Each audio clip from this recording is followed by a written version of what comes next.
श्यामपुर में मनीलाल का परिवार रहता था। वे लोग सीधे सादे थे। मनीलाल की पत्नी का नाम सुमित्रा था। उनके दो बच्चे थे, लड़की का नाम सोनिका और लड़के का नाम मोहित था। सोनिका और मोहित अब बड़े हो गए थे। मोहित की शादी एक सुंदर सी लड़की से हुई। उसका नाम माधुरी था। वह शहर की रहने वाली थी। सुंदरता से ज़्यादा उसके बनाव श्रृंगार की धूम मच गई थी। पड़ोस की महिलाएं उसे देखने के लिए आने लगी। वे सभी उसकी खूब तारीफ करती थी। वे घर के सभी काम करती थी, लेकिन सास सुमित्रा को उसका ज़्यादा सजना संवरना पसंद नहीं था। वह देखती थी कि माधुरी हर समय कुछ न कुछ करती ही रहती है। कभी वह पता नहीं चेहरे पर किसका लेप लगाकर बैठ जाती, कभी अपने हाथों पैरों की मालिश करती और कभी अपने बालों की देखभाल करती रहती। सुमित्रा को तो ये समय बर्बादी के अलावा और कुछ लगता ही नहीं था। बहू, इसकी जगह कोई अच्छा काम कर लिया करो। हर समय जब देखो ब्यूटी संभालने में लगी रहती हो। क्या करूं मम्मी, नहीं तो मैं बाद में सब भूल जाऊंगी। कितना अच्छा होता अगर मैं यहाँ ब्यूटी पार्लर खोल लेती, कितनी सारी औरतें आती और हमारी आमदनी भी होने लगती।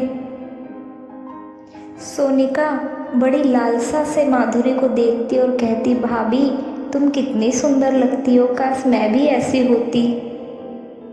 मम्मी ना तुमको तो कुछ करने ही नहीं देगी, मैंने ना ब्यूटिशियन का कोर्स किया है। मैं तो तुमको इतना अच्छा बना दूं, लेकिन जब तुम तैयार हो तब ना। सुमित्रा अक्सर कहा करती, ज़्यादा सजने संवरने में पैसे खर्च करना बेवकूफ़ी है। मुझे देखो, मैं तो चेहरे पर क्रीम पाउडर लगाने के लिए, लीपा पोती करने के लिए कभी क्रीम पाउडर नहीं लेती। और बालों में दुनिया भर के तेल लगाओ, डिटर्जेंट वाला साबुन जिंदाबाद, मैं तो वही लगाती हूँ। कपड़े भी उसी से धो लिए और बाल भी, पैसे भी बच गए। और सब्जी छौंकने के लिए सरसों का तेल जो लेते हैं वही बालों में भी लगा लेते हैं, यहाँ भी पैसा बच गया।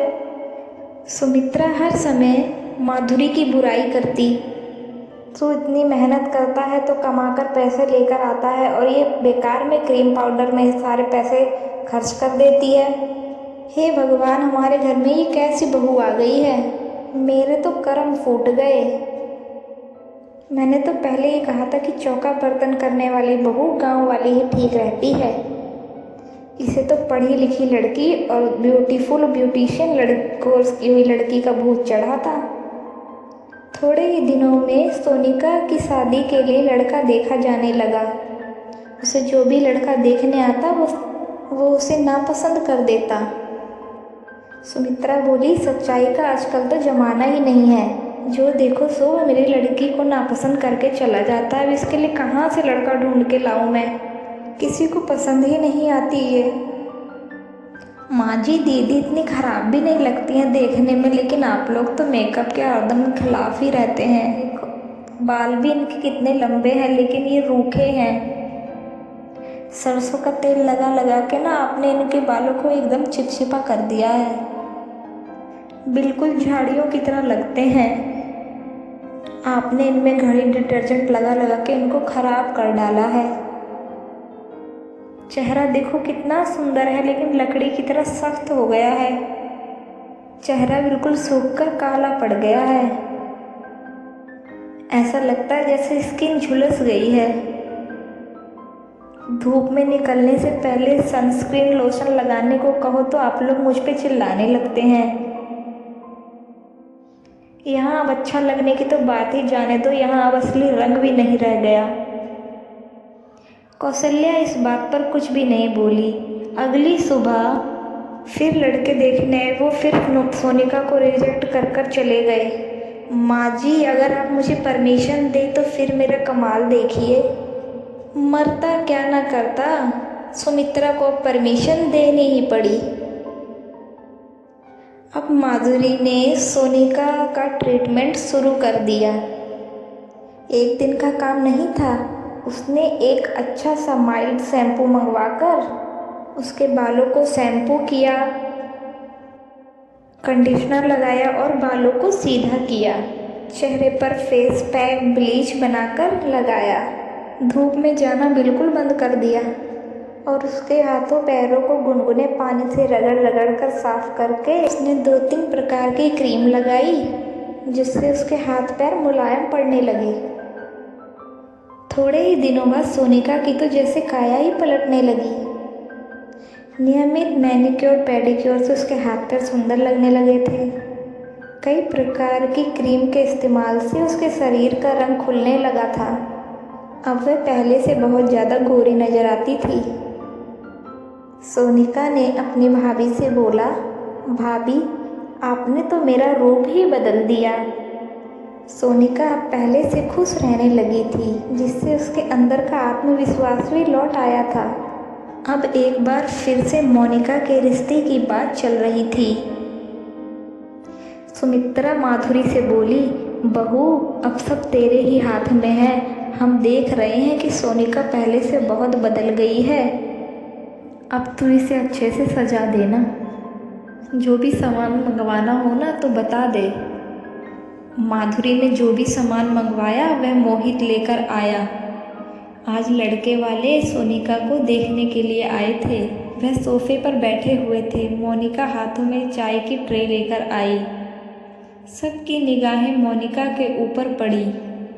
लड़के की माँ उसे देखकर बोली, वाह, लड़की तो बहुत सुंदर है। बाल देखो कितने सुंदर हैं, किसी सुंदर परी की तरह है। सुमित्रा और माधुरी एक दूसरे की तरफ देखकर मुस्कुराने लगी। उन्हें तो पता था कि यह मेकअप का कमाल था। लड़के के पिताजी बोले, और बेटा तू भी देख ले, फिर बाद में मत बोलना। और लड़का जिसका नाम मयंक था वह तो पहले ही सोनिका को देखकर लट्टू हो चुका था।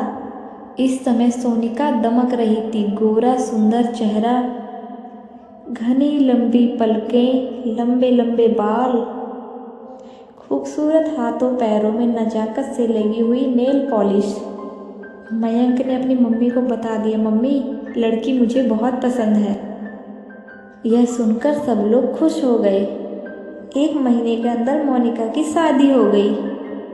अब पूरे मोहल्ले के लोग माधुरी के पास आने लगे। कभी कोई लड़की आती और कहती, भाभी देखो मेरे चेहरे पर दाने निकल आए हैं, क्या करूं?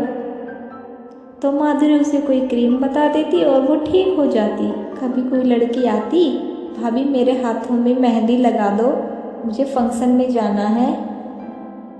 तो कभी कोई शर्माते शर्माते बहू आती और कहती, दीदी मेरी आईब्रो सेट कर दो, मुझे यहाँ कोई ब्यूटी पार्लर में तो जाने नहीं देता। तो कभी कोई मोहल्ले की औरत आकर कहती, बहू तुम जिस लड़की को सजा देती हो ना वह रिजेक्ट नहीं होती, मेरी बेटी को भी सजा दो ना जरा। माधुरी अब अपने आसपास के इलाकों में भी फेमस होने लगी थी।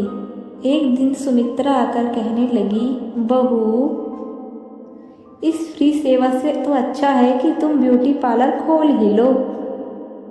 सच माँ जी? माधुरी बहुत खुश हो गई। सुमित्रा बोली, हाँ बिल्कुल सच। मेरी गलती थी जो मैंने तुझे गलत समझा। अब मुझे अकल आई है कि तेरी ही बदौलत तो मेरी बेटी की शादी हुई। कोई भी गुण हो वह हमेशा काम आता है। माधुरी ने अपना ब्यूटी पार्लर खोल लिया, माधुरी ब्यूटी पार्लर। अब वहाँ भीड़ लगी रहती थी और माधुरी की खूब इनकम भी होने लगी। घर के सभी लोग बहुत खुश थे। ऐसी और वीडियो देखने के लिए हमारे चैनल को लाइक, शेयर एंड सब्सक्राइब करें। धन्यवाद।